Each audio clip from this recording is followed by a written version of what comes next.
हिंदुस्तान एक ऐसा अजीमुशान मुल्क है जहाँ पर गंगा जमुना तहज़ीब के लोग एक साथ मिलकर रहते हैं। आपने देखा होगा कि जब सन 47 में ये मुल्क हिंदुस्तान आज़ाद हुआ था, उस वक्त हिंदू, मुस्लिम, सिख, ईसाई सब ने कंधे से कंधा लगाकर इस देश की आज़ादी में योगदान दिया था। अब मैं आपको जो मेरा बताने का मकसद है वो ये है कि मैं स्क्रीन पर आपको एक छोटी सी क्लिप, एक छोटी सी वीडियो दिखा रहा हूँ। आप देखिए और फैसला करिए कि जो देश भारत, जो देश हिंदुस्तान सन 47 में अंग्रेज़ों के ख़िलाफ़ लड़ा था, अंग्रेज़ों को नाको चने चबाए थे, अंग्रेज़ों के जान के दुश्मन बन गए थे और नारा लगा दिया था, अंग्रेज़ों भारत छोड़ो, और अंग्रेज़ों को भारत छोड़ना पड़ा था। अब आप गौर करें, स्क्रीन पर आप वीडियो देख कर के फैसला कर सकते हैं कि ये वही भारत है, ये वही हिंदुस्तान है जहाँ के लोग एक थाली में खाना खाते थे, जहाँ की तहज़ीब गंगा जमुना तहज़ीब कहलाती थी। आप फैसला करें। देखें, एक बुज़ुर्ग नमाज का टाइम हुआ, सफ़र कर रहे थे, उन्होंने अपनी ही सीट पर बैठ करके अपने अल्लाह को, अपने खुदा को याद करना शुरू कर दिया और इबादत में मशगूल हो गए। अपनी ही सीट पर बैठे हैं, किसी को परेशान नहीं कर रहे हैं, बुलंद आवाज़ से नहीं पढ़ रहे हैं कि लोग डिस्टर्ब हो रहे हैं। खामोशी के साथ अपनी ही सीट पर बैठ करके अपने रब को उन्होंने याद करना शुरू कर दिया। खामोशी से रब की बारगाह में सरबसुजूद हो गए।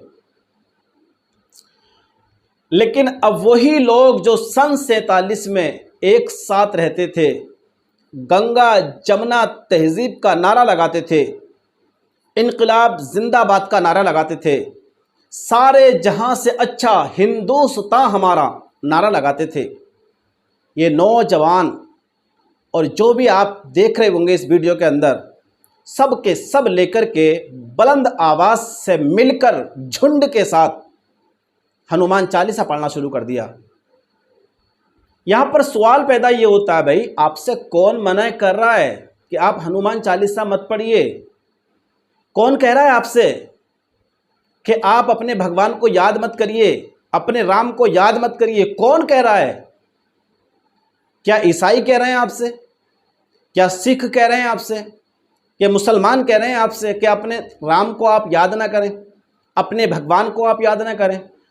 जब कोई तुमसे कह नहीं रहा है और जब एक मुसलमान तुम्हारे बीच में रहने वाला, जंगे आज़ादी में तुम्हारे लहू के साथ अपना लहू बहाने वाला, अगर वो अपने रब को याद करने लगता है तो तुमको परेशानी होना शुरू हो जाती है।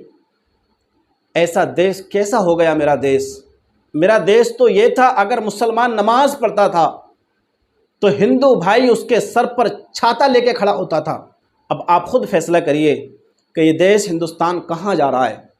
आप याद करें, जिस घर में बर्तन आपस में खड़कना शुरू हो जाते हैं ना, उस घर के बर्तन भी ख़राब हो जाते हैं और उस घर में तरह तरह की आवाज़ें आना शुरू हो जाती हैं।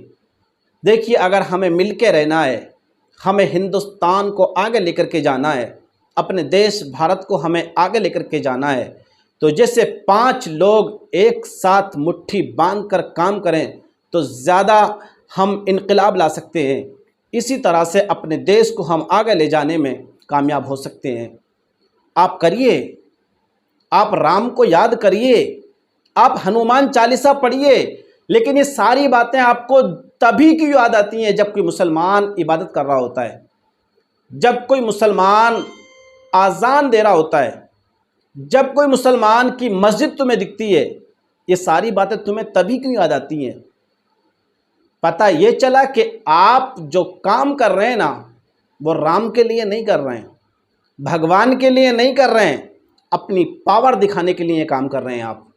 अरे राम तो यहाँ होना चाहिए, भगवान तो यहाँ होना चाहिए, और अकेले हों या सैकड़ों की तादाद में हों, हम हर वक्त, हमेशा, हर जगह हम राम को, भगवान को याद कर सकते हैं।